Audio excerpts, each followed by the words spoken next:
آپ کو معلوم ہے قرآن میں 2 دفعہ کہا گیا یوم یفر المرء من اخیہ وامہ وابیہ وصاحبتہ وبنیہ، جس دن بھاگے گا انسان اپنے بھائی سے بھی اور اپنی ماں سے بھی اور اپنے باپ سے بھی اور اپنی بیوی سے بھی اور اپنی اولاد سے بھی۔ کیوں؟ نفسی نفسی نفسی نفسی نفسی نفسی، میری اولاد کو جھونک دو، میرے ماں باپ کو جھونک دو، میری بیوی کو جھونک دو، بیوی کہے گی میرے شوہر کو جھونک مجھے، یہی نفسی نفسی دنیا میں رہے آپ کی۔ مجھے اپنے آپ کو بچانا ہے سب سے پہلے، اور پھر مجھے اپنے سب سے پہلے آل اولاد کو بچانا ہے۔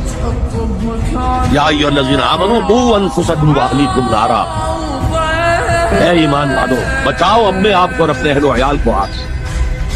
یہ کام ہے آپ کریں اور سمجھ لیں، نہ بیٹا کام آئے گا، نہ جورو کام آئے گی، نہ باپ کام آئے گا، نہ ماں کام آئے گا، تمہارا اپنا عمل۔ اگر تم اس راستے پر چلے، اپنی ہمت کے مطابق چلتے رہے